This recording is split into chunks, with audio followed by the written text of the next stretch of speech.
పెద్దలు గౌరవనీయులు మాజీ ముఖ్యమంత్రి జగన్మోహన్ రెడ్డి గారు ఒక నాయకత్వంలో ఆయన ఆదేశాలతో ఆయన ఏదైతే ₹1,00,00,000 ఈరోజు వరద బాధితుల కోసం సహకారం కోసం అందించారో దానికి అనుగుణంగా మొట్టమొదటి రోజున దాదాపుగా 1,00,000 పాల ప్యాకెట్లు, 2,00,000 వాటర్ బాటిల్, తర్వాత రోజు 75,000 పాల ప్యాకెట్లు, 1,00,000 వాటర్ బాటిల్, ఈరోజు 50,000 కుటుంబాలకి కందిపప్పు కానివ్వండి, నూనె కానివ్వండి, బెల్లం కానివ్వండి, బిస్కెట్ ప్యాకెట్లు కానివ్వండి, ఆయిల్ కానివ్వండి, అదేవిధంగా బంగాళదుంపలు, ఉల్లిపాయలు, వాళ్ళకి కావాల్సిన నిత్యావసర సరుకులు ఏదో ప్రభుత్వంలాగా షో రాజకీయాలు కాదు, ప్రమోషన్ రాజకీయాలు కాదు.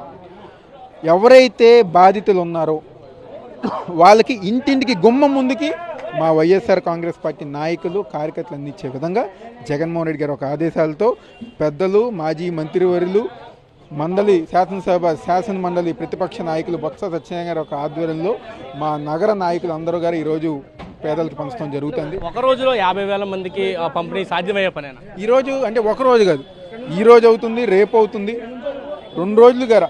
ఎందుకంటే దాదాపుగా వారం 10 రోజుల నుంచి గారా మా వైఎస్ఆర్ కాంగ్రెస్ పార్టీ నాయకులు నిత్యం ఈ ప్రదేశంలో ఉంటూ రాత్రిపూట గారు మేలుకుని 50,000 ప్యాకెట్లు అన్నీ గారా ఈరోజు ప్యాకింగ్ చేస్తాం గారు జరిగింది. మా డివిజన్లోనే మా కార్పొరేటర్లు కానివ్వండి, మా నాయకులు కానివ్వండి, అందరు గారు క్లస్టర్ వారీగా డివైడ్ అయిపోయి వీధికి ఒకరిని, వీధికి 5గురిని పెట్టుకుని ప్రతి ఇంటికి గారా చేసే విధంగా ఈరోజు ఈ కార్యక్రమం చేయబోతున్నాం.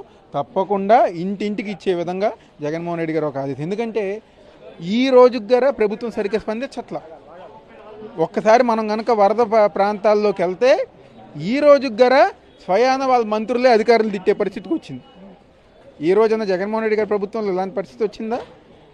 ఎక్కడికెక్కడ అధికారులు, నాయకులు అందరూ గారు కలిసి కట్టి ప్రజానికానికి కావాల్సినవన్నీ చేసేసి ఏ రోజు షో రాజకీయాలు చేయాల, ప్రజానికానికి సాయం చేసే కార్యక్రమాలు చేసాం. కానీ ఈరోజు ఏం జరుగుతాయి విజయవాడ నగరంలో? ఎక్కడికెక్కడ ప్రమోషన్ రాజకీయాలు, ఎవరి కాదు సోషల్ మీడియాలో ప్రమోట్ అవుదాం, లేకపోతే చంద్రబాబు ముందు ప్రమోట్ అవుదామని ఒక ఉద్దేశం కానివ్వండి, ప్రజానికానికి మంచి చేయాలని ఒక ఉద్దేశం ఎవరికీ లేదు. పూర్తిగా ప్రభుత్వం విఫలమైంది. కానీ ఈరోజు బాధ్యత గల ప్రతిపక్ష పార్టీగా ఈ ప్రాంతంలో ప్రజానికం మేము గెలిచామా ఓడామని కూడా మేము చూడాల. అలాంటి సందర్భంలో కూడా మేము బాధ్యతగా ఈరోజు ప్రజల దగ్గరికి వెళ్తున్నాం, నిత్యావసర సరుకులు పంపిణీ చేస్తున్నాం, వాళ్ళకి కావాల్సిన అన్ని విధాలుగా ఆదుకుంటున్నాం.